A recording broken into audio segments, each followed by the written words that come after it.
É vontade de Deus que você tenha essas armas em sua vida. Mas por quê, pastor? Porque sem elas você não vai chegar até o fim. Sem estas armas você não chegará até o fim. Efésios 6:13 diz da seguinte forma, escute isso. Efésios capítulo 6, verso de número 13, a Bíblia Sagrada, ela afirma para mim e para você da seguinte maneira. Olha aqui, que grandeza de palavra da parte de Deus para cada um de nós. Efésios 6:13. Portanto, tomai toda a armadura de Deus, para que possais resistir no dia mau. E havendo feito tudo isso, ficar firmes. Estais, pois, firmes, tendo cingido os vossos lombos com a verdade, e vestida a couraça da justiça, e calçado os pés na preparação do evangelho da paz, tomando sobretudo o escudo da fé, com o qual podeis apagar todos os dardos inflamados do maligno, tomando também o capacete da salvação e a espada do Espírito, que é a palavra de Deus, orando em todo o tempo com toda oração e súplica no Espírito, e vigiando nisso com toda perseverança e súplica por todos os santos. Olha o verso 13. Portanto, tomai toda a armadura de Deus, para que possais resistir o dia mau, e havendo feito tudo isso, permanecer, ficar firme, permanecer inabalável na presença de Deus. Esta é a voz da orientação da parte de Deus para mim e para você. Aqui nesta leitura que nós tivemos, a gente já começa aprendendo algo muito importante, que não é automático essa armadura na vida do homem e da mulher que está na presença de Deus. Não, nós temos que tomar. O que é tomar? Quando você vai tomar algo, né? Quando você vai tomar algo, você precisa fazer um esforço. Tomai toda essa armadura de Deus. Ou seja, se esforçai para que você venha receber essa armadura de Deus. Por que nós precisamos desta armadura de Deus? Porque todos nós, sem exceção, todos nós enfrentamos o dia mau. Qual é o dia mau? O dia mau é o dia da notícia de calamidade. Dia mau é o dia que você faz tudo certo e tudo dá errado. E eu tenho certeza que todos que são adultos aqui sabem do que eu estou dizendo. Você fez tudo certo, mas tudo deu errado no dia. Você não fez nada de errado, você fez tudo certo, mas tudo deu errado. O que é isso? Isso é o dia mau. Está tudo fluindo, está tudo indo bem, está tudo certo. De repente vem a notícia da calamidade, o desemprego, a doença, a notícia de morte na família, a notícia, sabe, de uma ação judicial ou de algo semelhante. Esse é o dia mau. Qual é o dia mau? O dia mau é o dia que está tudo bem e você sai e quando pensa que não, alguém bate no seu carro. Já não basta as dívidas, as dificuldades, os problemas, veio alguém e ainda bateu no seu carro. O dia mau é o dia da notícia de calamidade. Todo mundo enfrenta isso. Então Deus, usando o apóstolo Paulo, já vem nos aconselhando o quê?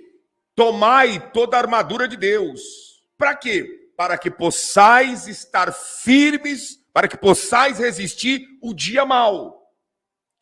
E depois de vocês resistirem o dia mau, podeis permanecer firmes. Por quê? Porque tem pessoas que resistem o dia mau. Mas depois que o dia mau passa, a pessoa desmorona. Você sabia que é mais difícil, escute isso, é mais difícil o pós-dia mau do que o próprio dia mau? Não entendi, deixa eu te explicar. É mais difícil na vida de todo ser humano. E quem já passou por isso sabe, eu estou te falando do que eu já passei na minha vida. É mais difícil o pós-dia mal do que o próprio dia mal. Por exemplo, o dia que eu recebi a notícia de que a minha mãe tinha falecido, aquele dia me desmontou, sabe? Desmoronou a minha vida, eu fiquei sem chão, me desmontou. Quando a minha irmã ligou e disse assim, que eles me chamam de Cláudio, né? Ô Cláudio, a mãe morreu. E aquele chororô e todo mundo desesperado, porque a nossa mãe tinha morrido. Aquilo assim, ó, eu estava no púlpito pregando, tinha passado o microfone para um obreiro continuar o culto, e eu fui para o escritório para atender a ligação, porque eu já estava naquela espera, porque a minha mãe estava em estado de coma no hospital, né? Então eu já estava na espera de uma notícia, e de repente, lá no escritório, quando eu atendi o telefone, a minha irmã chorando, disse, Cláudio, a mãe acabou de morrer, vem para cá. E aquilo, a ficha não caiu na hora. Foi um impacto negativo, mas a ficha não caiu. Eu saí do escritório, peguei o microfone da mão do obreiro e disse, gente, recebi a notícia, minha mãe acabou de falecer, eu vou fazer uma oração com vocês, vamos encerrar o culto aqui agora, porque eu tenho que viajar aí quase 700 quilômetros. Orei com a igreja, entrei no carro, peguei a estrada, eu, meu outro irmão e meu sobrinho, e fomos lá para nossa terra natal. E tudo normal, na estrada, nós fomos tristes, mas ouvindo louvores dentro do carro, tudo normal. Mas, meu amigo, depois, no outro dia, após o dia mau, após a notícia de calamidade, que nós fomos até o cemitério e sepultamos a nossa mãe, naquela trajetória da sepultura até sair do cemitério, ali a ficha começou a cair. Ali a realidade começou a vir à tona, de que nunca mais eu iria o ver fisicamente, de que nunca mais eu teria a oportunidade de estar com ela, de que nunca mais eu iria comer a comida dela, sentir o cheiro dela, estar com ela, sabe? Viver e ver os seus trejeitos engraçados, acabou. E aí é que eu precisava, naquele momento, de estar revestido da armadura de Deus para permanecer inabalável, dando estrutura para os meus outros familiares que não tinham essa estrutura espiritual. Então, a Bíblia diz assim, ó, revestido de toda a armadura de Deus para que possais estar firmes no dia mau e depois permanecerdes inabaláveis. Tem gente que suporta o dia mau, mas ele não consegue permanecer inabalável. Por quê? Porque falta a armadura de Deus.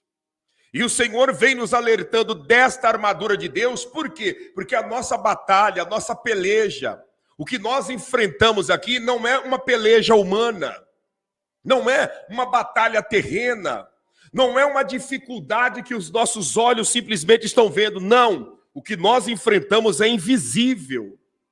Satanás tem uma fúria muito grande daqueles que estão revestidos do nome de Jesus.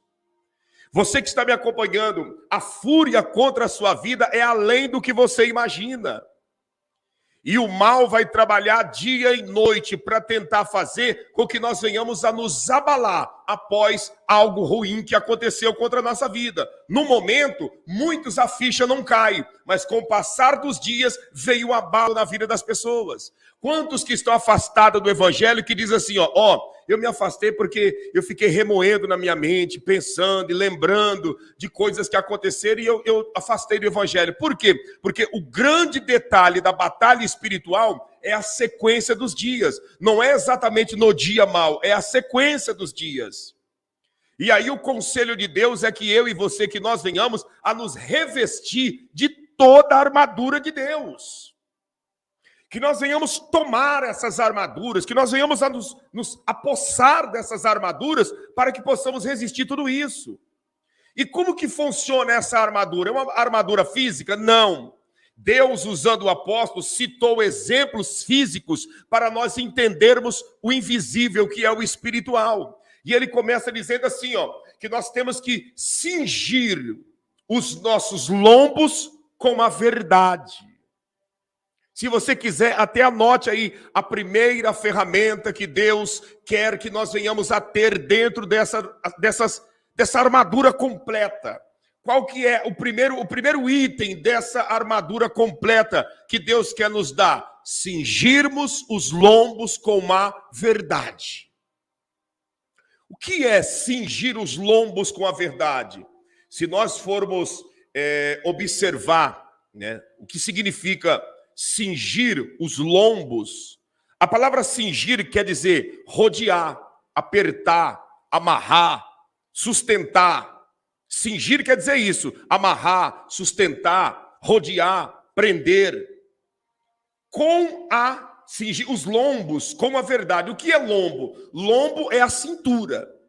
Quando nós passamos, né, colocamos algo no lombo do cavalo e o amarramos, né, nós estamos amarrando ali na cintura. E lombos é a cintura. Então, o que dá para entender esse cingir os lombos? O apóstolo está falando de um cinturão, que nós temos que ter esse cinturão nos rodeando, e o nome deste cinturão é verdade. O cinturão, o cinto que um homem usa, o cinto que uma pessoa usa, esse cinto serve para segurar todas as suas vestes. Eu coloco um cinto para as minhas vestes não caírem. Se eu não coloco um cinto, as minhas vestes vai cair e automaticamente eu vou ter que toda hora estar segurando e levantando as minhas vestes que estão me incomodando. Então, coloque esse cinto para que essas vestes não venham a cair. E como que faz para essas vestes não cair? O cinturão se chama verdade. Se tem algo que eu e você temos que nos revestir, se nós queremos vencer a batalha espiritual, se nós queremos vencer os demônios que vêm contra a nossa vida, se nós queremos vencer os contratempos da nossa vida, nós temos que nos vestir de verdade. A mentira não pode fazer parte da nossa vida diante da batalha espiritual. A mentira não pode fazer parte da nossa história diante da peleja espiritual.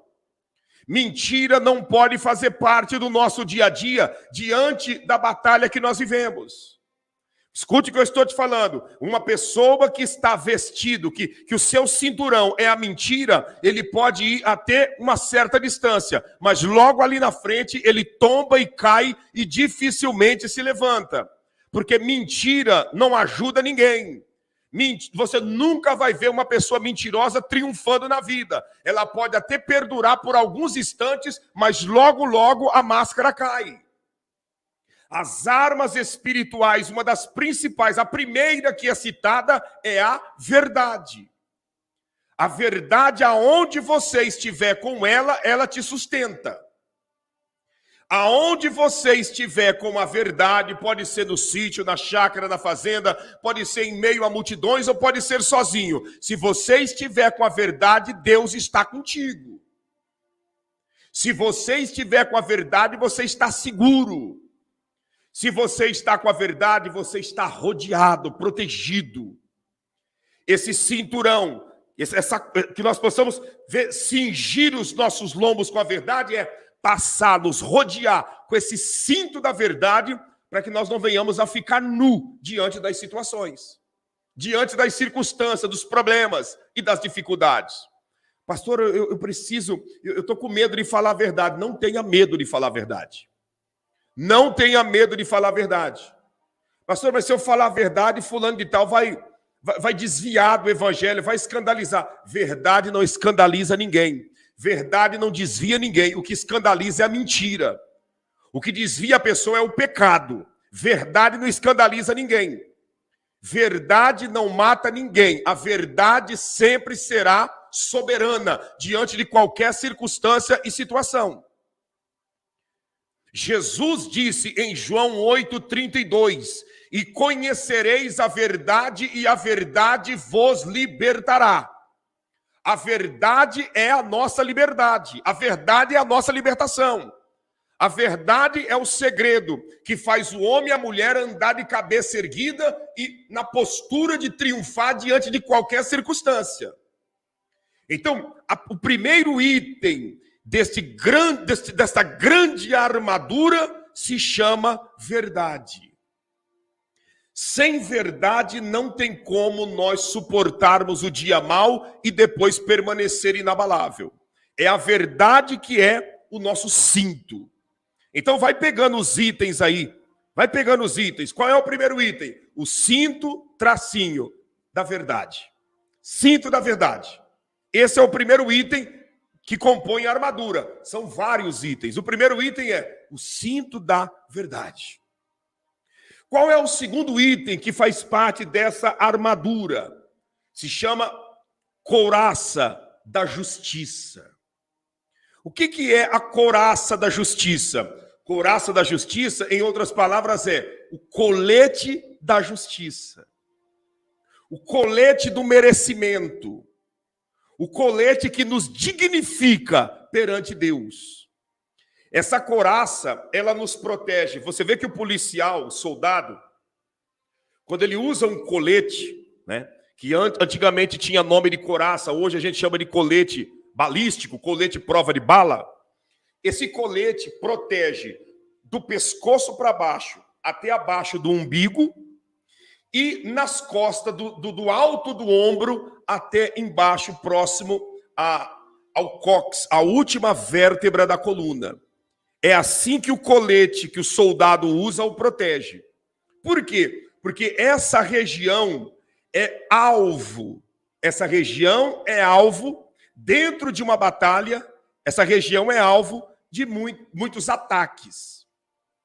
Tanto de frente como de trás. Tanto olho no olho como de uma forma traiçoeira. Por isso que o apóstolo diz, revista da couraça da justiça. Da couraça do merecimento. O que significa justiça? Justiça significa estado daquele que é original. Ou seja, justiça é recompensa ao merecedor. Quando o juiz faz justiça por alguém, é porque a justiça entendeu que aquele alguém é merecedor diante daquela causa. Então, o que é a couraça da justiça? A couraça da justiça é para nos proteger, tanto frontal como daquilo que vem pelas nossas costas. E quantas pessoas que caem no campo de batalha, quantas pessoas que ele e ela é simplesmente passado para trás, é derrotado no campo de batalha, no sentido espiritual. Por quê? Porque a pessoa acha que os ataques só vêm aqui de frente, aonde está vendo, e esquece da sua guarda, que tem muita gente tramando contra a sua vida. Se você, se eu, se nós vivermos em justiça, todas as tramas que são feitas contra nós no oculto caem por terra, porque essa couraça nos protege dos ataques, mesmo que sejam ataques traiçoeiros. Mesmo que sejam ataques traiçoeiros, nós estamos protegidos pela couraça da justiça. Agora, se eu não estou revestido como essa couraça da justiça, as traições, os ataques traiçoeiros me derrotará e me jogará por terra. Então, couraça, o que é viver em justiça? Viver em justiça é viver pelo merecimento. Escuta o que eu estou dizendo para você. É viver pelo merecimento. É viver pela honestidade. Não pense, nós vivemos nos dias de hoje, que tem muita gente de Bíblia na mão que é desonesto. É isso mesmo. Tem muita gente de Bíblia na mão, homens de Bíblia na mão que são homens desonestos. Mulheres de Bíblia na mão que são mulheres desonestas. Gente que não vive na prática da honestidade. Gente que, se puder, passa o seu semelhante para trás, engana. Quer ganhar vantagem em tudo. Isso não é viver em justiça. A vida de justiça é uma vida de honestidade. Como que eu estou revestido da couraça da justiça, mas eu sou um desonesto comigo e com o meu semelhante? Como que eu estou revestido da couraça da justiça, mas quando eu posso, eu estou sempre ganhando vantagem em cima dos demais? Isso não é viver revestido da couraça da justiça. A base da couraça da justiça é a honestidade. Sabe? A honestidade, a hombridade.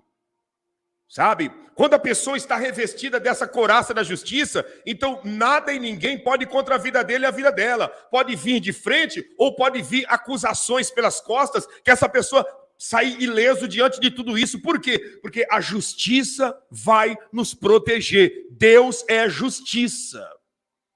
Deus é justo. Deus é justo, e quando nós estamos vivendo em honestidade, na prática dessa justiça, então Ele nos poupa, Ele nos protege, Ele nos guarda. Nós vivemos em uma época de pessoas desonestas, desonestas perante Deus, desonesta perante o seu semelhante, desonesta em seus negócios, desonesta em tudo que vai fazer. Tudo que a pessoa vai fazer, ela quer levar vantagem. Tudo que a pessoa vai fazer tem um requinte de desonestidade. Tudo que a pessoa vai fazer tem aquela pitada de malandragem, de esperteza, sabe? De engambelar e passar os outros para trás. Esse tipo de gente pode estar infiltrado dentro de uma denominação.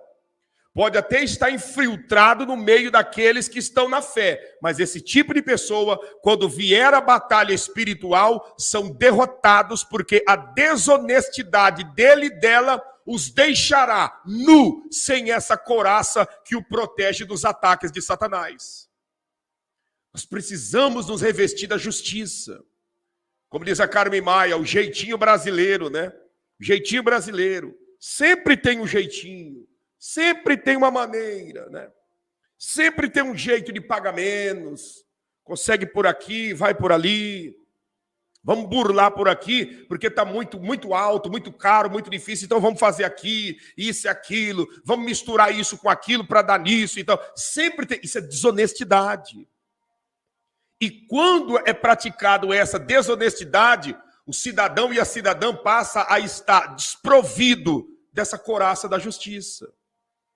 Por que a justiça dá a couraça para o policial e o bandido vem sem couraça? Porque o bandido está vestido e revestido de injustiça e o policial vem representando a justiça.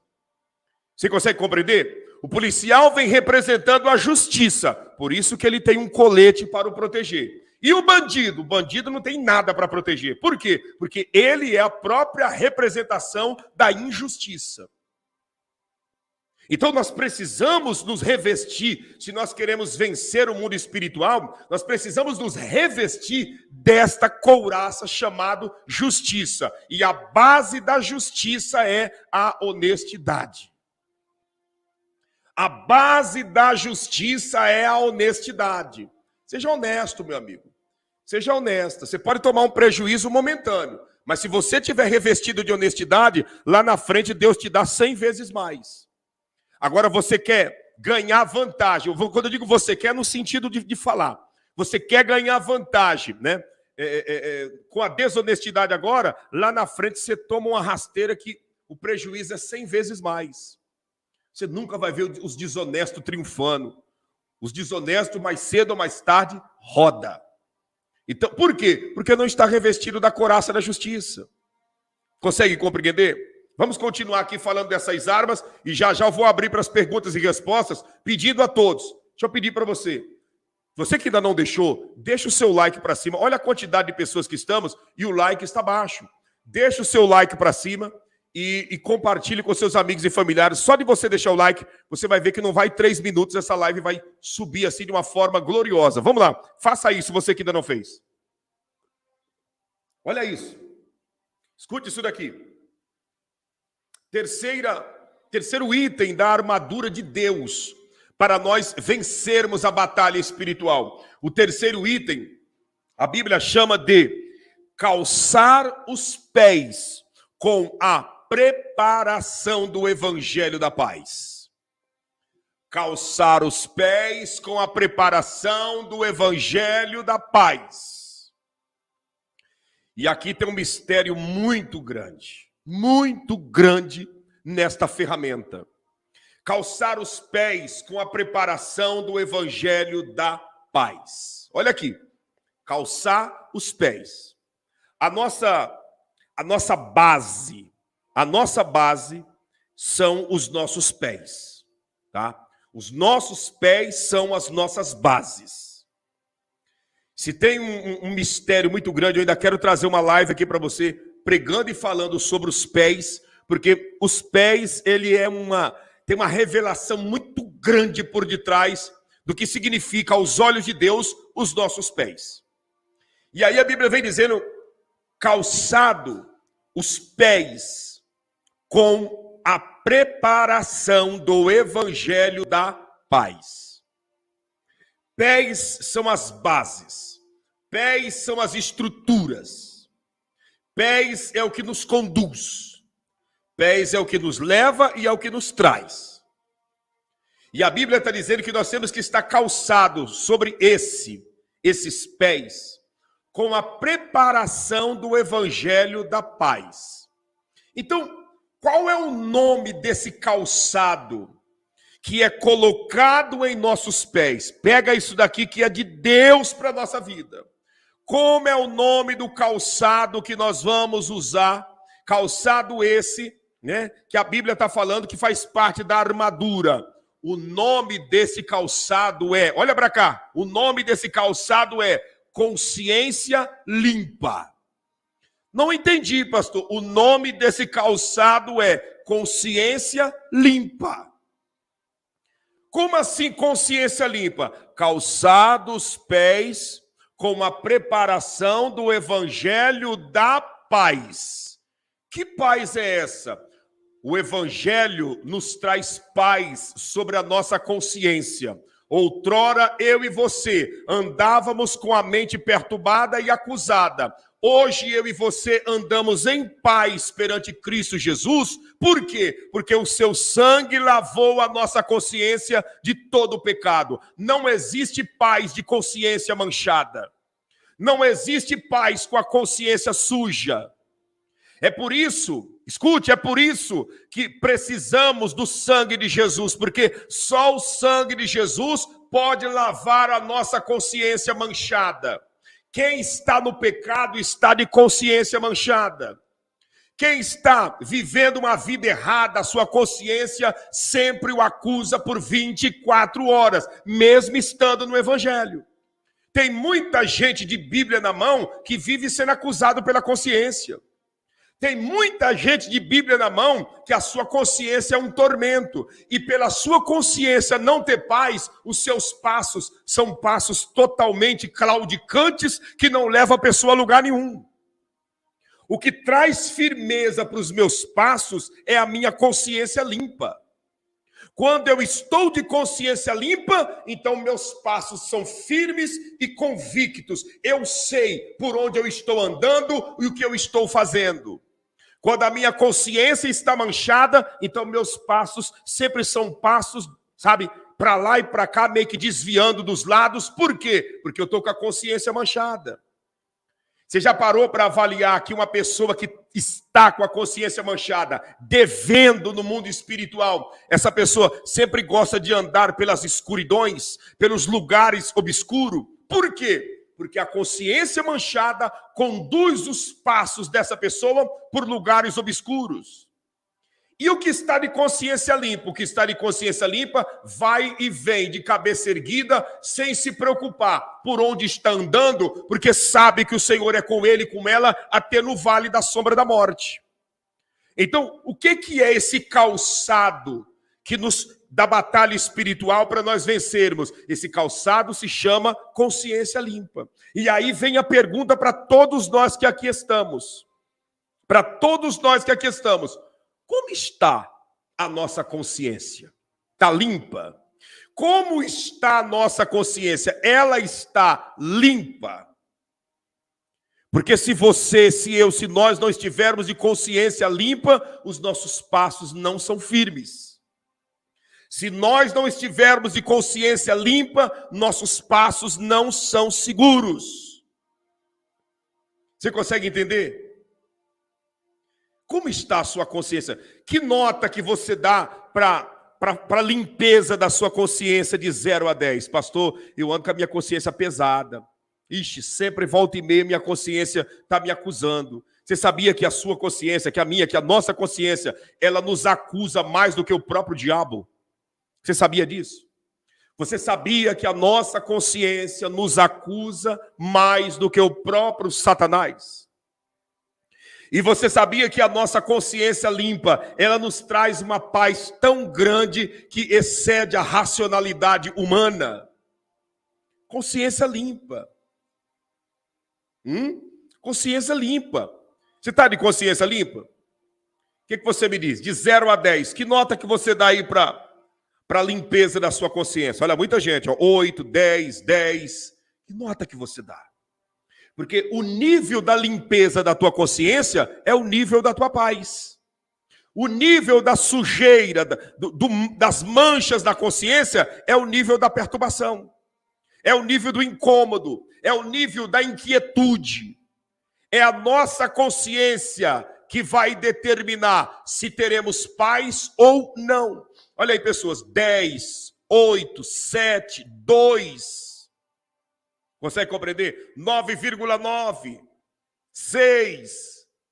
Olha aí, tá vindo e essas notas as pessoas estão dando embasado na sua própria consciência. Não é alguém que está vindo de fora apontando e dizendo você tem que dar nota X para você. Não, todos estão se avaliando pela sua própria consciência. 6 ou 5 e assim sucessivamente.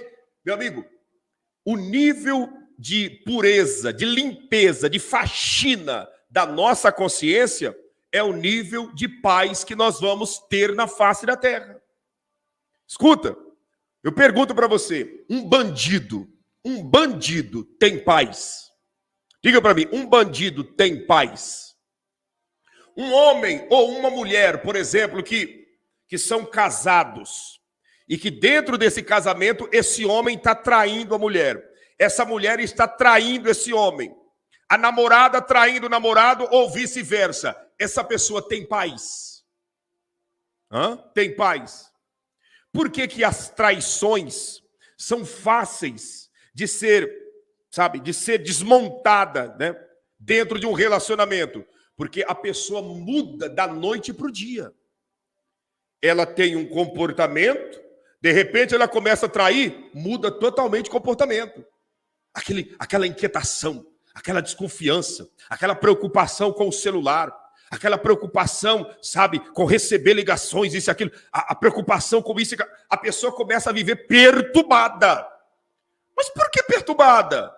Porque a consciência dela está manchada pelo pecado, e ela não tem paz. E aí a pessoa começa, com as perturbações, se autodenunciar diante dos demais. E aí a Bíblia vem dizendo que nós temos que andar com os pés calçado na preparação do evangelho da paz. Ou seja, nós temos que viver, que caminhar de consciência limpa. Consciência limpa. Por que uma pessoa, quando está mentindo, ela fica toda inquieta, não consegue olhar no olho de outra pessoa? Porque a consciência começa a dizer, você tem coragem de olhar nos olhos? Olha, se você olhar nos olhos, essa pessoa vai ver que você está mentindo. E aí a pessoa começa, olhar para lá e para cá. Se possível, coloca até um óculos escuro para conversar com alguém quando vai mentir. O que é isso, pastor? Consciência. Consciência limpa. Você quer viver a plenitude, o ápice do evangelho? Viva de consciência limpa. Viva de consciência limpa. Confesse a Deus os seus pecados. Senhor, eu pequei, eu errei, eu falhei, eu fiz, eu deixei de fazer. Você está entendendo? Limpa a minha consciência. Pastor, e o bandido? O bandido é assim, ele anda de consciência manchada, ele sabe que ele está fazendo coisa errada, por isso que ele vive perturbado, desconfiado, sem paradeiro. De preferência, durante o dia, fica intocado e só sai à noite, porque aí dá para se esconder pelos lugares escuros. E essa é a vida. Não foge do contexto bíblico. E se nós queremos viver e suportar o dia mau e depois permanecer inabalável na batalha espiritual, nós temos que andar de consciência limpa perante Deus. Olha outra aqui, arma. Olha outra arma. Gente, mais uma vez eu peço, tá? Deixa o seu like, você que ainda não deixou. Deixa o seu like para nós rompermos o algoritmo, tá bom? Da última vez que eu pedi até agora, já aumentou em mais de 100 pessoas. Se você que está chegando deixar, vai sempre aumentar e nós vamos alcançar o máximo de pessoas. Quarta armadura, eu já vou falar rápido as demais para nós ganhar tempo. Quarto item da armadura para nós suportarmos e vencermos a batalha espiritual. Qual que é o quarto item da armadura para nós vencermos a batalha espiritual? O escudo da fé. O escudo da fé. Pastor, o que é o escudo da fé? Olha aqui, ó. Escute isso. O escudo da fé é o que vai nos proteger das flechadas de Satanás. Ele sempre vai lançar as suas flechadas. Sempre vai lançar as suas flechadas. De que maneira vêm essas flechas inflamadas? Flechas inflamadas é o quê? Vem para tentar nos atingir e nos debilitar. O que são essas flechas inflamadas? Aqueles dardos que ele lança, né? Aqueles dardos que ele lança, até mesmo usando pessoas para nos acusar daquilo que nós não somos, usando pessoas para nos desmotivar, usando pessoas para colocar em xeque a nossa serventia para com Deus, usando pessoas para tentar nos desmotivar, usando pessoas para dizer que nós não somos de nada, usando pessoas e até mesmo os demônios trabalhando para tentar nos colocar para baixo. E aí o que eu preciso? Do escudo da fé, para que quando esses dardos vierem, essas flechas vierem contra a minha vida, eu venho ter esse escudo para me defender. Qual é o ingrediente do escudo da fé? O ingrediente do escudo da fé é a obediência à palavra de Deus, a renúncia das nossas vontades. Escuta, a obediência à palavra de Deus e a renúncia das nossas vontades. Então vem alguém com palavras para nos desmotivar, dizendo, você não é de nada, você está aí pagando uma de que serve a Deus, de que é convertido, mas você não é convertido coisa nenhuma. Aí você tem o escudo da fé, que dentro de você levanta esse escudo e diz, não, o que você está falando, isso dentro de você, não é dando resposta para os outros não, dentro de você diz, não, o que você está falando não vai me atingir, porque eu sei que eu estou obedecendo a palavra de Deus. Eu sei que eu estou renunciando às minhas vontades. E tudo que está sendo dito não passa de uma acusação demoníaca, porque eu sei que eu estou obedecendo, eu sei que eu estou renunciando. Você consegue compreender? Aí vem a seta maligna, pessoas dizendo, você não vai resistir, você não vai vencer, esse jejum que você está fazendo não passa de uma ilusão. Aí dentro de você vem o escudo da fé dizendo, não, você está obedecendo o que Jesus mandou, você está fazendo a sua vontade, você está fazendo a vontade de Jesus e renunciando à tua. É isso que você precisa. Continue assim. Então, quando nós temos o escudo da fé, que é a obediência à palavra de Deus e a renúncia das nossas vontades, pouco nos atinge o que as pessoas falam. Sabe por que tem gente que é atingido por palavras que vêm dos outros, por setas malignas que vêm da língua de pessoas maldosas e malvadas? Porque falta esse escudo da fé. E aí tudo que alguém fala atinge ele. Tudo que alguém fala atinge ela. Tudo que o marido, que a esposa, que o vizinho, que a pessoa lá no seu trabalho, que o amigo, que alguém fala, atinge ele e atinge ela. Mas por que atingiu? Porque essa pessoa não está revestida do escudo da fé. Quando nós estamos revestidos do escudo da fé, que é obedecendo a palavra de Deus e renunciando à nossa própria vontade, pouco importa o que os outros falam.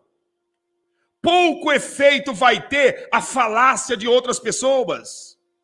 Agora, quando eu não estou revestido, quando eu não tenho esse escudo da fé, então alguém olha para mim e diz assim, você é um fraco. E aí eu disse, meu Deus, tá vendo? Ele me falou que eu sou fraco. Olha aí, e pronto. Eu começo a me entregar a tudo que vem de fora. O escudo da fé serve para nos privar, para nos proteger dos ataques de Satanás através de pessoas que estão sendo usadas por ele para tentar nos desmotivar. A nossa batalha é espiritual. A nossa luta não é contra carne e sangue. Porém, tem pessoas que são usadas pelo diabo, que é um espírito, para tentar nos atingir no lado espiritual e nos desmotivar. E eu preciso de quê? De obediência à palavra de Deus e renúncia das minhas vontades para que esses ataques não venham surtir nenhum efeito na minha vida. Olha aqui, só um exemplo. Olha o que a Luzia disse. Eu me entristeço e me iro. Eu me entristeço e fico irada. Se alguém falar, se alguém dizer isso e aquilo. Isso não pode acontecer, Luísa, e todos que aqui estão nos acompanhando. Isso não pode acontecer. Por que não pode acontecer, pastor? Porque esse entristecimento, esse irar-se, isso vem nada mais, nada menos de nós estarmos vivendo sem esse escudo da fé, que é a obediência de 100% ao Evangelho, à palavra de Deus. E automaticamente 100% renunciando à nossa vontade para a vontade de Deus prevalecer. Essa é a armadura de Deus, não é algo físico que nós vestimos, não, é algo espiritual. Esse escudo da fé é nada mais, nada menos do que obediência à palavra de Deus e renúncia das nossas próprias vontades. Você consegue compreender? Vamos lá, vamos para mais um item aqui para nós adiantar que eu já vou entrar nas perguntas e trazendo as respostas para vocês. Quinto item que faz parte dessa grande armadura. Eu falei já de alguns itens, eu falei do cinturão da verdade, eu falei para você do colete da justiça, eu falei para você sobre os sapatos da preparação do Evangelho da Paz, que é a consciência limpa. Eu falei para você aqui agora do escudo da fé, que é obediência à palavra de Deus e renúncia das nossas próprias vontades. E agora eu quero falar para você do capacete da salvação, que é o quinto item da armadura de Deus em nossa vida. O capacete da salvação. O que é o capacete da salvação? Escute isso. O que é, da onde vem, como que é esse capacete da salvação? Escute o que eu vou te falar.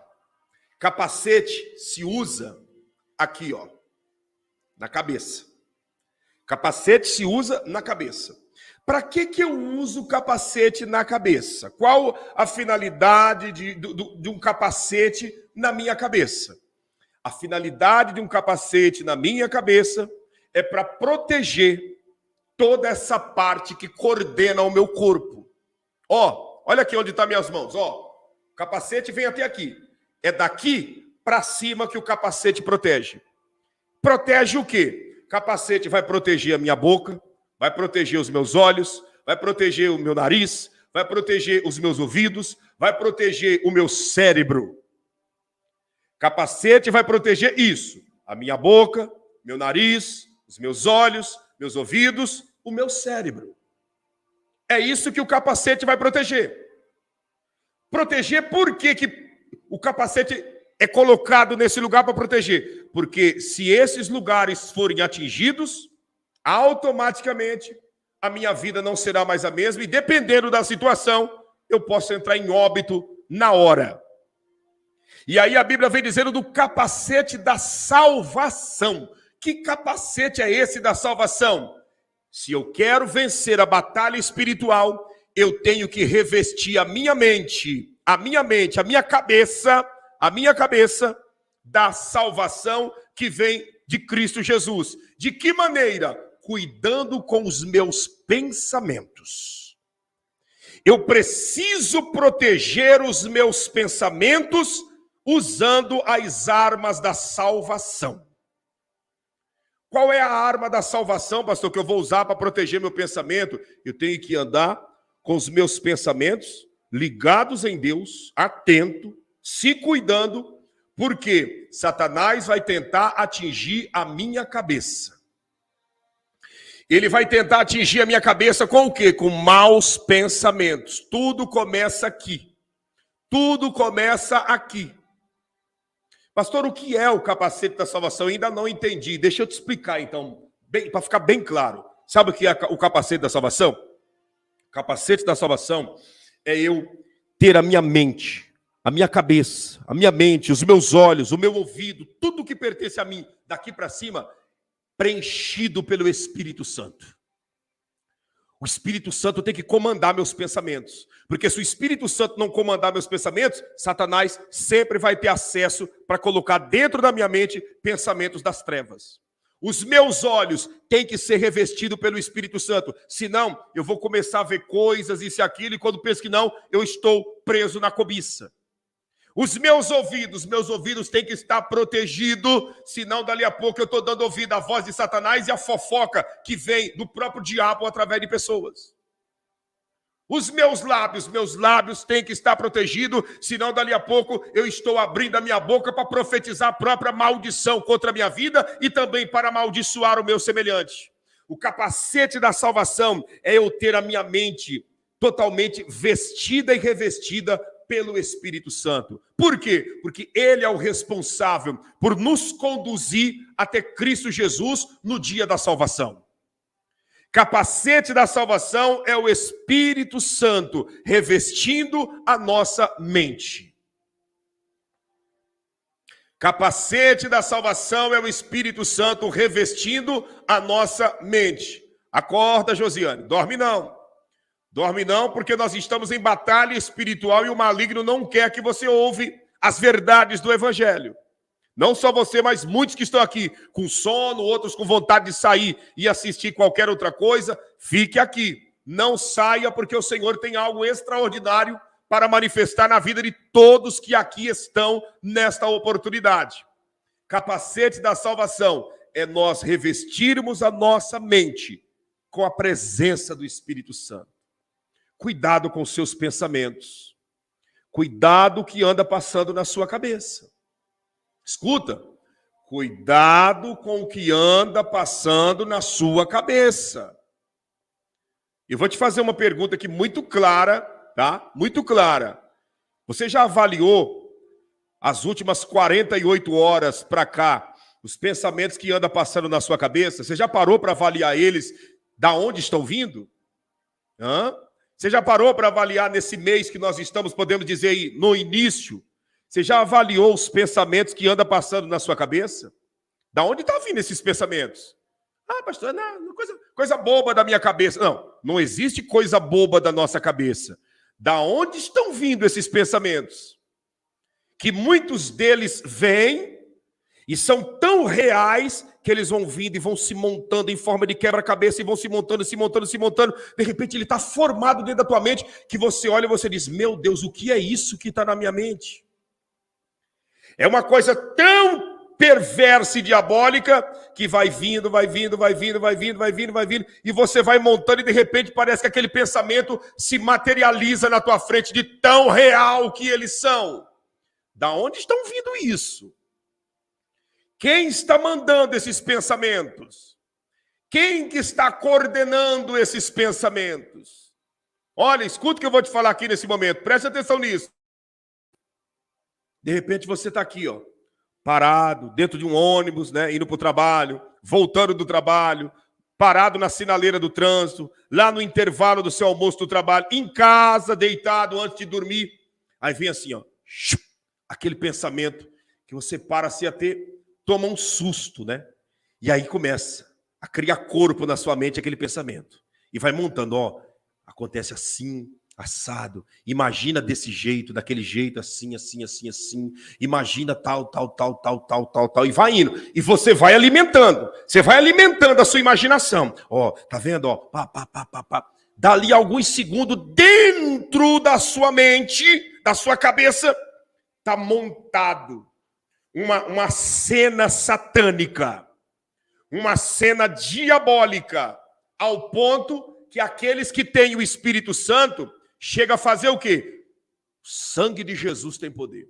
Está queimado, Satanás. Está repreendido, em nome de Jesus. Fulano, o que você está aí falando baixinho, isso, aquilo? Nada não, estou tranquilo. Mas você sabe que você está repreendendo os maus pensamentos e o próprio diabo que está vindo contra a sua vida. Muitos que estão aqui sabem do que eu estou dizendo. Quantas das vezes de você repreender pensamentos que vêm na sua mente? Se você está ali, de repente, o sangue de Jesus te repreende, Satanás. Cai por terra. Tu está queimado em nome de Jesus, maldito. Tu está repreendido. O sangue de Jesus tem poder. Afasta de mim, coisa ruim. Mas o que é isso, pastor? E aí quem está de fora olha e diz, o que está acontecendo? Está ficando doido? Está ficando doido? Não. Você sabe o que veio contra a sua cabeça. Você sabe o que foi lançado contra a sua mente. Mas para a pessoa praticar essa repreensão, para a pessoa ter essa capacidade de enxotar, ela precisa ter o capacete da salvação. Porque quem não tem, recebe a seta maligna e entra e a pessoa fica ali, viajando na historinha que Satanás contou. Viajando na historinha maligna que o bicho montou na mente dele e na mente dela. Meu amigo, veio a seta, porque vem em todo mundo, vem em mim, vem em você, vem em todo mundo. Ué, pastor, vem no senhor também? Vem, eu sou de carne e osso, igual qualquer ser humano. Eu sou humano igual a todos, tá? Então, quem prega essa, eu sou muito espiritual, eu não enfrento isso, é um baita de um mentiroso e orgulhoso, porque todo mundo passa por isso. O que difere é que quem está revestido com o capacete da salvação, na hora que o pensamento veio, a pessoa já repreende. E o que não tem o capacete, vai alimentando, até que Satanás consegue fazer materializar o mal que foi plantado na mente da pessoa. Então nós precisamos ter esse capacete da salvação. Olha a outra aqui, ó, ferramenta importantíssima que nós precisamos. Gente, ó, tá vendo? Ó, a audiência está indo. E isso é sinal de que vocês que estão chegando, já estão chegando dando like. Se você ainda não deu, dê o seu like para essa audiência subir, porque eu já vou entrar nas perguntas e respostas, e eu quero entrar nas perguntas e respostas com o máximo de pessoas aqui. Ó, tá baixo o like para a quantidade de pessoas. Vamos fazer esse like passar a quantidade que nós estamos aqui ao vivo. Vamos lá, deixa Deus te usar. Escute, sexta ferramenta que Deus quer nos dar dentro dessa armadura espiritual. A sexta ferramenta se chama espada do Espírito. Que glorioso! Espada do Espírito. Espada do Espírito. Pastor, o que ferramenta é essa espada do Espírito?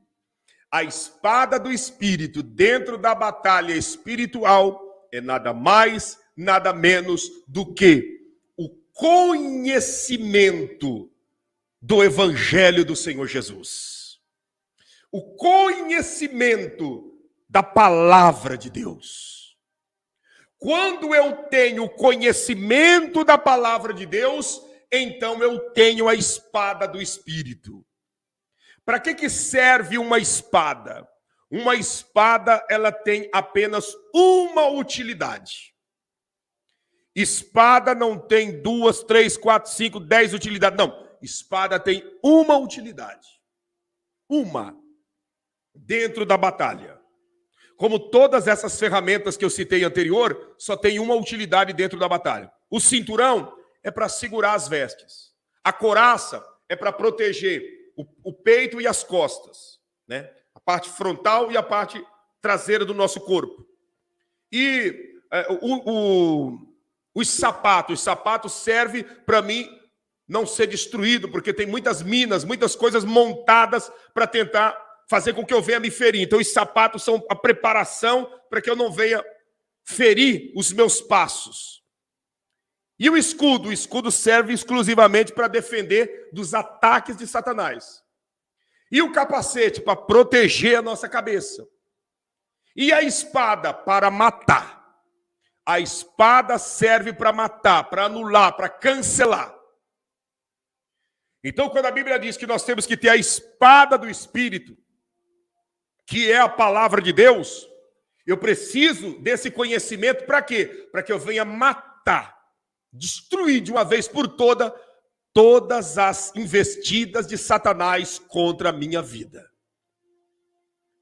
Eu preciso dessa espada para mim contra-atacar aquilo que está vindo para tentar me derrubar.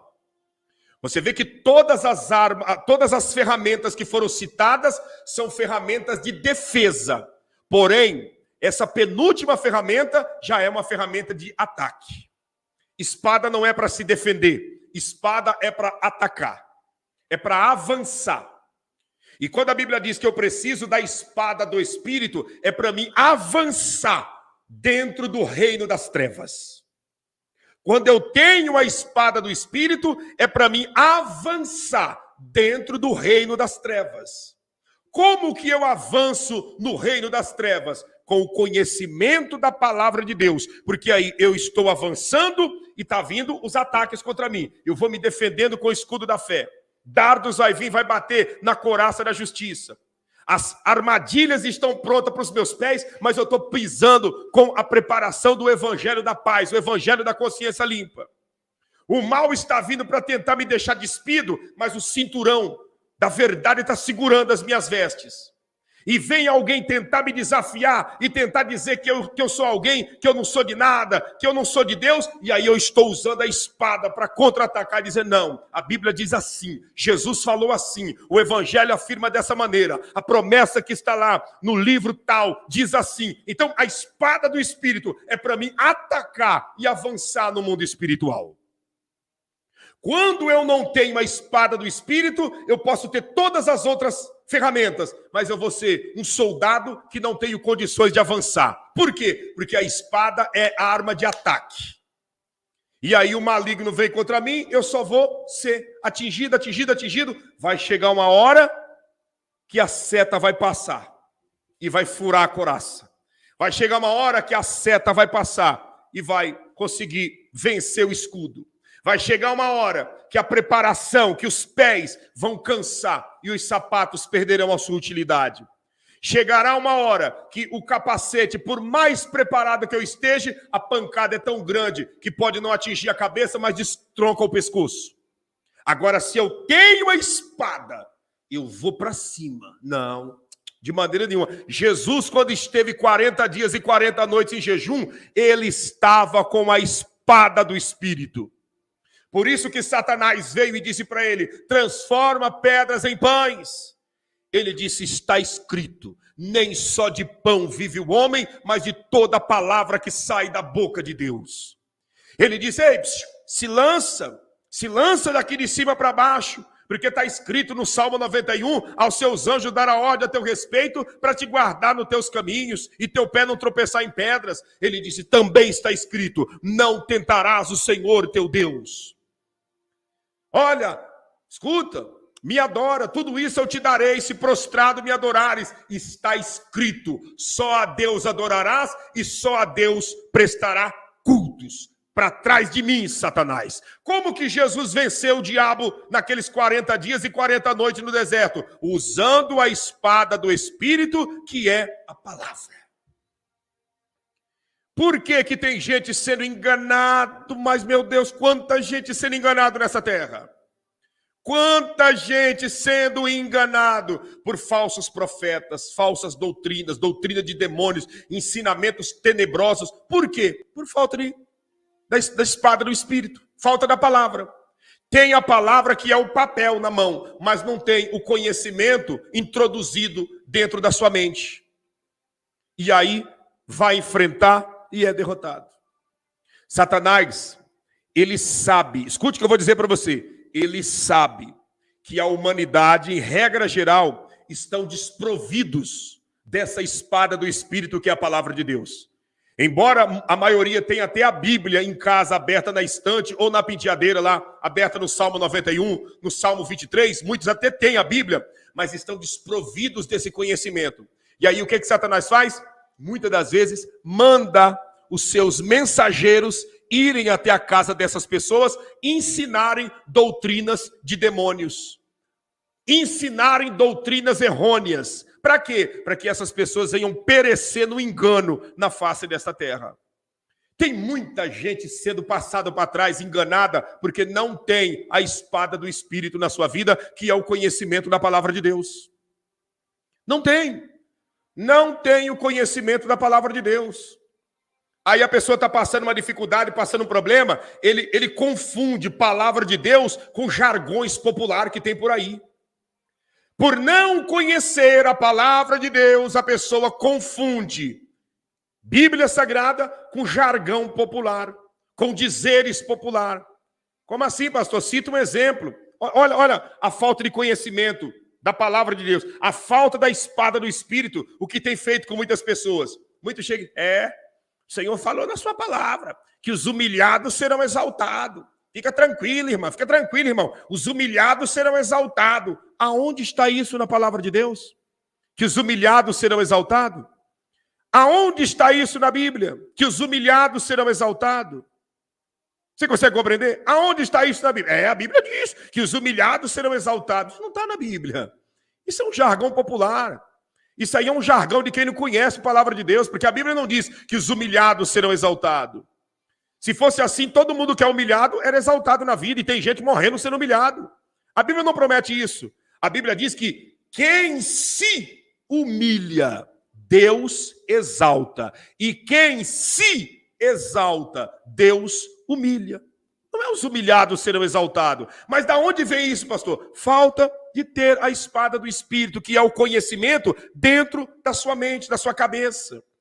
A pessoa não tem, e aí começa a se embasar, né, em jargões populares que tem por aí.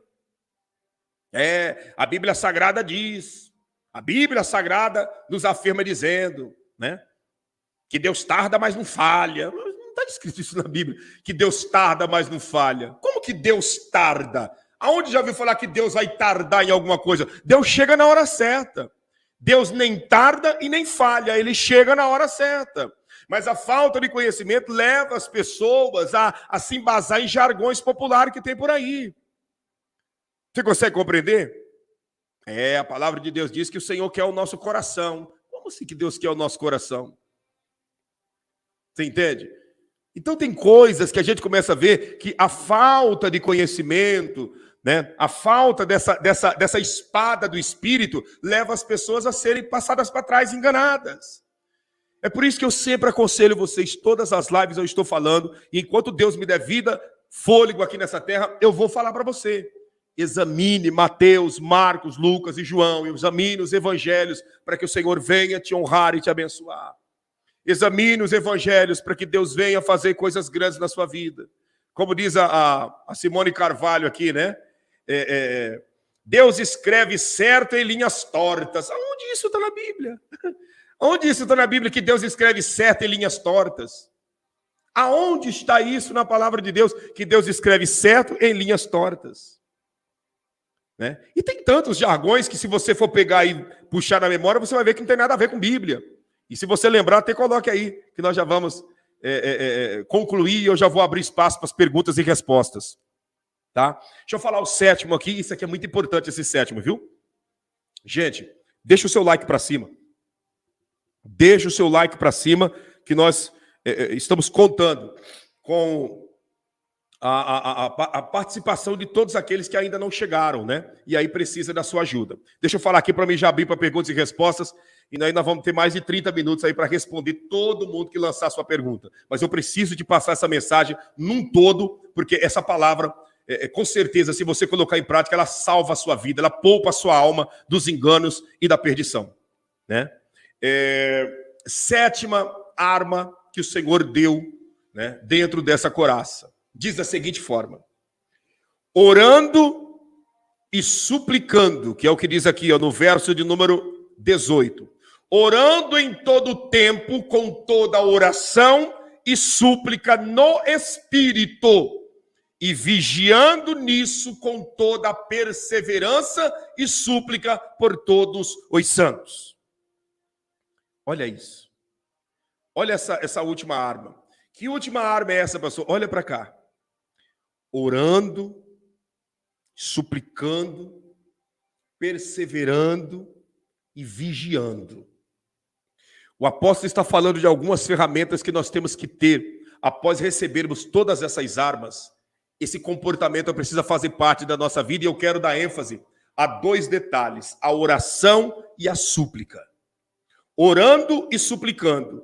Ué, pastor, oração e súplica não é a mesma coisa? Não. Orando e suplicando. Orando e suplicando. O que é oração? Oração é mente, cabeça, pensamento. Oração é pensamento. Oração não é palavras. Oração é pensamento. Quando Jesus ensinou em Mateus capítulo 6, a partir do verso 9, dizendo: e vós orareis assim. Jesus estava dizendo, em outras palavras, e vós deverão estar o dia inteiro com o seguinte pensamento. Com o seguinte pensamento. Deixa eu ver o que o Zaqueu escreveu aqui. Outro jargão. Eu venci, vós vencerei. Jesus disse, eu venci o mundo. Exatamente. Eu venci e vós vencereis. Jesus não disse isso. Jesus disse, eu venci o mundo. João 16, 33. No mundo tereis aflições, mas tem de bom ânimo, porque eu venci o mundo. Né? João 16, 33. Então, o que é oração? Oração é mente. Oração é pensamento. Então, quando Jesus ensinou o Pai Nosso, ele estava ensinando os discípulos a terem um dia com a mente preenchida por aqueles tópicos que foram citados. Prova que oração é pensamento, que em 1 Tessalonicenses 5,17, a Bíblia diz assim, orai sem cessar. Como que eu vou orar sem cessar se a oração é fala? Se a oração é levantar as mãos, isso aqui não. A prova que a oração é pensamento, que o conselho é orai sem cessar. Ou seja, pensai nas coisas de cima. Falai com Deus sem cessar. Esteja com o pensamento ligado em Deus sem cessar. Sem cessar. Está no trânsito? Esteja com o pensamento ligado e falando com Deus. Está no trabalho? Esteja com o pensamento ligado e falando com Deus. Está no trabalho, mesmo trabalhando no call center, falando com pessoas ali no telefone, não tem problema. Que o teu pensamento esteja ligado e falando com Deus. Então, oração é pensamento. Por isso que o conselho é orai sem cessar. Porque se eu ocupo a minha mente orando sem cessar, não tem espaço para a seta do diabo, não tem espaço para maus pensamentos, não tem espaço para o maligno fazer um ninho na minha cabeça. Oração é pensamento. Está lavando louça ali? Pensamento, está em oração.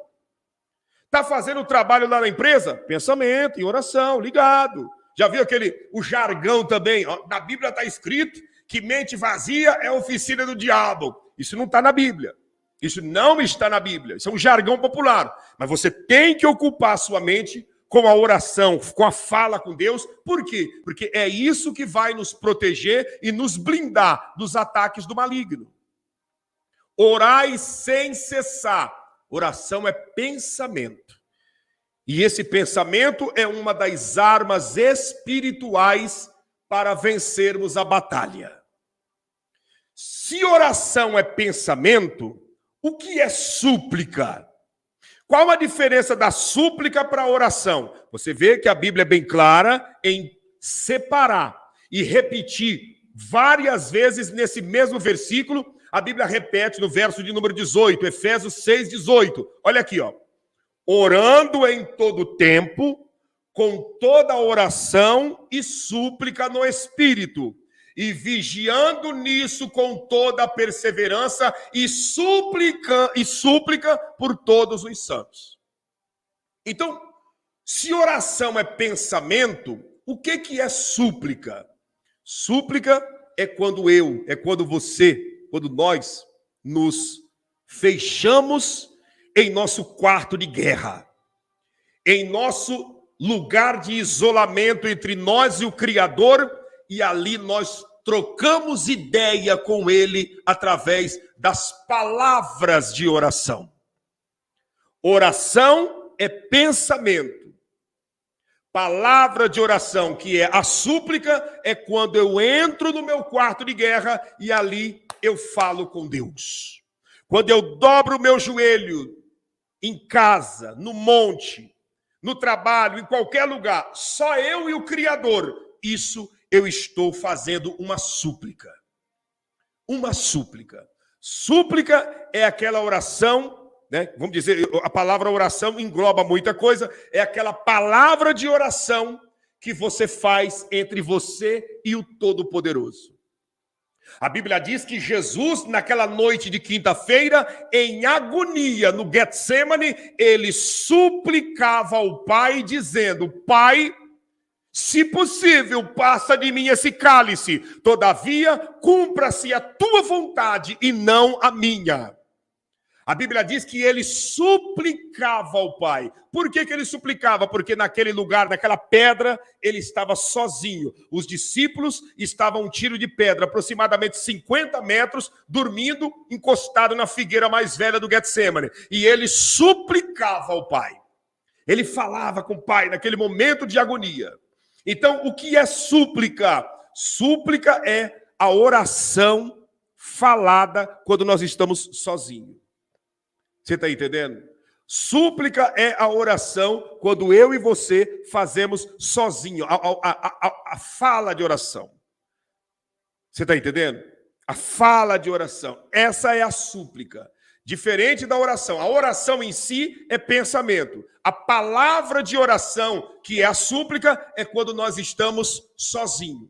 Você tem aí o teu quarto de guerra na tua casa? Porque súplica, oração, você não precisa ter nenhum lugar para isso. Você tem que andar com pensamento em oração. Mas eu pergunto, você tem um quarto de guerra aí na sua casa? O seu cantinho? Ih, pastor, minha casa é pequena demais, a minha casa. Mas você não tem nenhum cantinho, uma cadeira, um banquinho, um lugar para você reclinar, colocar teus cotovelos ali e falar com Deus? Nem que seja o cantinho da tua cama, que é o lugarzinho que você se sente confortável. Esse lugar é o lugar da tua súplica. E isso deve ser preservado com muito carinho, com muita atenção e com muita entrega. Porque é esse lugar que é o lugar do teu encontro com o Criador e que faz com que você venha vencer a batalha espiritual. Então, a Bíblia não está citando aqui nessa passagem que nós lemos, mas tem outro item que agrega também na oração. Eu falei de oração, que é pensamento. Eu falei de súplica, que é você estar no seu quarto de guerra ou em qualquer outro lugar isolado entre você e Deus. E tem o terceiro item, que é o clamor. Que é o clamor. O clamor. O que é o clamor? Oração é pensamento. Súplica é quando está eu e o Criador, eu falando, palavra de oração, eu e Deus. E clamor é quando estamos reunidos em mais de dois. Quando se reúne eu e você, esse nosso encontro deixa de ser uma oração, esse nosso encontro deixa de ser uma súplica e passa a ser um clamor.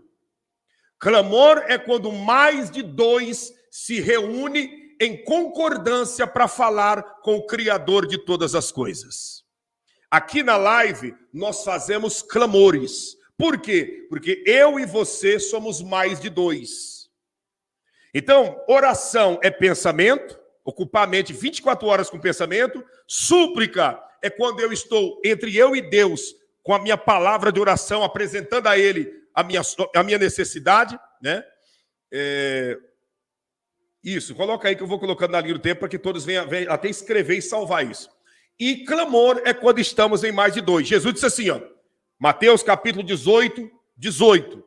E se dois de vós concordardes acerca de alguma coisa que me pedirdes, isso será feito por meu Pai que está nos céus, porque onde estiver dois ou três reunidos em meu nome, aí estou eu no meio deles. Ou seja, aonde acontece um clamor, Jesus se manifesta no meio desse clamor. Então, oração é pensamento, clamor é mais de dois, né? A orientação que Deus deu para Israel. O que Deus falou para Israel? Né? Usando o profeta Jeremias. E você pode até ver, o Zaqueu até colocou aí, né? Jeremias 33:3. Clama a mim e responder-te-ei, e anunciar-te-ei coisas grandes e firmes que ainda não sabes. Ou seja, Deus estava dizendo para Israel, Israel, clama a mim, se reúne para falar, todos vocês comigo em clamor, que eu quero mostrar para vocês coisas grandes e sólidas que vocês ainda não estão sabendo. Todas as vezes que nós nos reunimos em clamor, Deus dá coisas novas para nós. Por quê? Porque o clamor é mais de dois na presença de Deus. Você consegue compreender? Pastor, e quando eu estou no banheiro, debaixo do chuveiro, falando com Deus? Ali você está suplicando ao Senhor. Pastor, e quando eu estou né, dentro da minha casa, limpando a casa, e eu estou só com pensamento, falando com Deus sobre meus problemas, sobre Ele salvar um membro da minha família, você está em oração. E quando eu encontro com alguém que a gente ora junto, eu ligo para alguém no telefone, nós oramos um pelo outro, um pela outra. O que é isso? Clamor. Oração é pensamento. Súplica é você sozinho na sua intimidade com Deus. E clamor é mais de dois falando com o Todo-Poderoso. E o conselho do apóstolo na batalha espiritual é que eu tenho que estar em oração, que é pensamento, e em súplica. Por que o apóstolo Paulo não diz que nós temos que estar em clamor? Porque clamor é no coletivo, e a batalha espiritual não acontece no coletivo, a batalha espiritual acontece no individual. Eu posso estar no meio de milhares de pessoas, mas a batalha é comigo, é individual. Eu posso estar no meio de uma multidão de 10 milhões de pessoas, mas no meio de 10 milhões de pessoas, a batalha nos pensamentos é na minha cabeça. A batalha nos sentimentos é dentro de mim. A batalha nas vontades é nas minhas entranhas. Então o conselho é oração, que é pensamento, e súplica, que é individual, falar com Deus. Ele não aconselhou para nós clamarmos. Não que o clamor não funciona, mas ele não aconselhou nós clamarmos diante da batalha espiritual, porque o clamor é coletivo. E a batalha espiritual acontece no individual. Por isso, oração e súplica. E quando eu e você praticamos a oração e a súplica, ninguém nos para, ninguém nos segura. Pastor, e a oração? E o clamor? Para que funciona o clamor? O clamor funciona para Deus fazer milagres, para Deus trazer salvação, para Deus operar maravilhas, para Deus derramar bênçãos sobre o seu povo, para Deus fazer coisas grandes no coletivo. Mas se é o individual, se é a batalha espiritual, que é o que nós estamos tratando aqui hoje, então é oração, que é pensamento, e súplica no seu quarto de guerra. Por isso que você tem que ter o seu lugarzinho de oração aí na sua casa. Por mais pequeno que seja o espaço que você mora, você tem que ter o seu cantinho de oração. Você tem que ter o seu cantinho. Pastor, não tem lugar nenhum. Você tem uma cama aí? Tem. Então pega um dos lados dessa cama, ou no pé da cama, ou do lado direito, ou do lado esquerdo, e use como o teu lugar de súplica. Porque isso faz parte da batalha espiritual. Tá bom? Tá certo? E aí, pastor? E aí que é isso? Faltou alguém escrever aqui que clamor é mais de dois para me deixar na linha do tempo, que aí alguém vai anotando aí. Eu vou concluir com você abrindo para perguntas e respostas. Deu para compreender? Deu para entender? Entendido? Pastor, e essas armaduras, como vem? Essa armadura vem você fazendo a sua parte. Fazendo a sua parte. Não é automático. Não tem a armadura de Deus no automático. Deus te abençoe, Beth Dolan. Obrigado pela semente no reino de Deus. Que o Senhor te prospere e te abençoe em tudo, em nome de Jesus, viu? Obrigado mesmo. E todos que estão aqui, você quer lançar sua semente no trabalho missionário da Janela 1040, tem aí o super chat, super stickers, né? Faça aí a sua ajuda, que com certeza o Senhor estará te honrando e te abençoando muito.